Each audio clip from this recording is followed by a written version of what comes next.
हर महादेव, जय शिव शंभू। मासिक शिवरात्रि में सुने जाने वाली पौराणिक कथाएं आप सभी के लिए लेकर के आई हूँ। प्रिय श्रोताओं, आज हम सच्चे मन हृदय से महादेव का स्मरण ध्यान करते हुए कथा का यहाँ पे प्रारंभ करेंगे। तो मासिक शिवरात्रि की पौराणिक कथा के अनुसार एक समय में चित्रभानु नामक एक शिकारी रहता था, जो जानवरों का शिकार करके अपना जीवन व्यापन करता।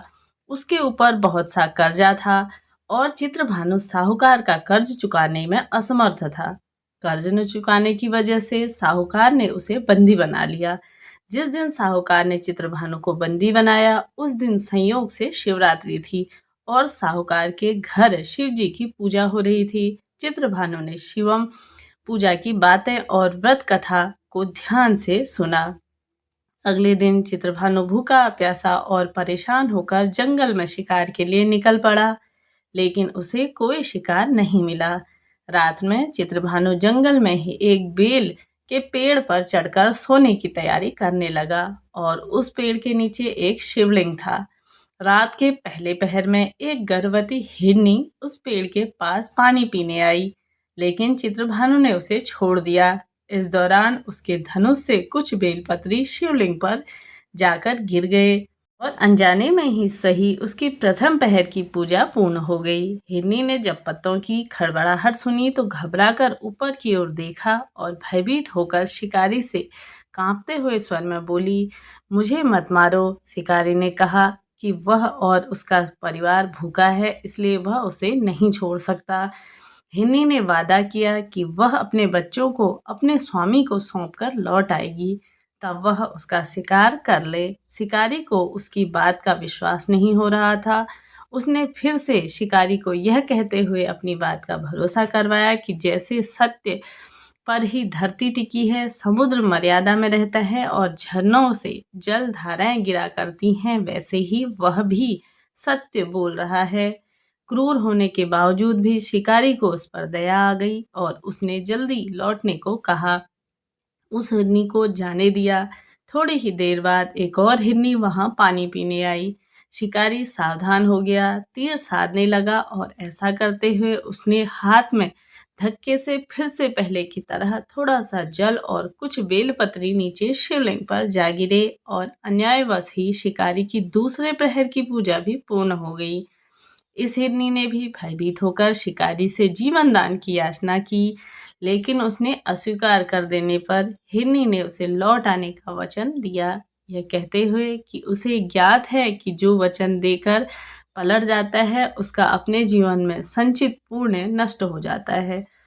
उस शिकारी ने पहले ही की तरह इस हिरनी से वचन का भी भरोसा लिया और उसे भी जाने दिया।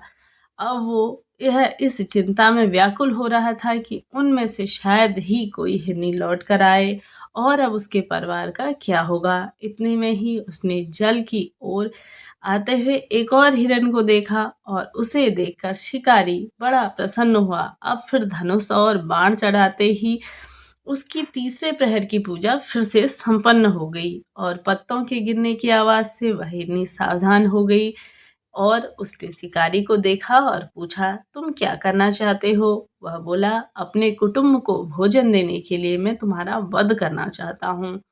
वह मृग प्रसन्न होकर कहने लगा, मैं धन्य हूँ कि मेरा यह शरीर किसी के काम आएगा, परोपकार से मेरा जीवन सफल हो जाएगा। पर कृपया कर अभी मुझे जाने दो ताकि मैं अपने बच्चों को उनकी माता के साथ सौंप कर आ जाऊं, उन सबको धीरज बधाकर यहाँ लौट आऊं। शिकारी का हृदय उसके पापों से नष्ट हो जाने से अब वह शुद्ध हो गया, इसलिए वह विनय पूर्वक बोला, जो जो आप आए यहाँ सभी बातें बनाकर चले गए, अभी तक कोई नहीं लौट के आया। यदि तुम भी झूठ बोलकर चले जाओगे तो मेरे परिवार का क्या होगा? अब हिरन ने यह कह के हुए उसे अपने सत्य बोलने का भरोसा दिलाया कि यदि वह लौट कर ना आए तो उसे वह पाप लगेगा और जो सामर्थ्य रहते हुए भी दूसरे का उपकार नहीं करता। शिकारी ने उसे ही यह कहकर जाने दिया कि शीघ्र तुम भी लौट आना।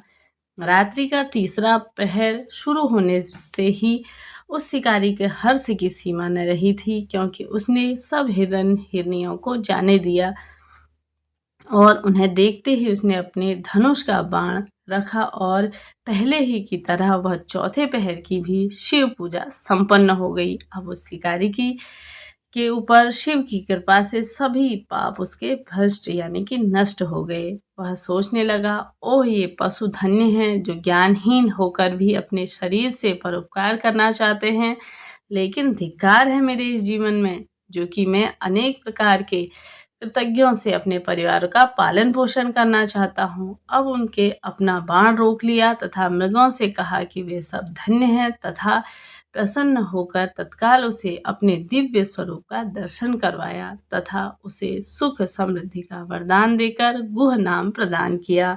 मित्रों, यही वह गुह था जिसके साथ भगवान श्री राम ने मित्रता की थी।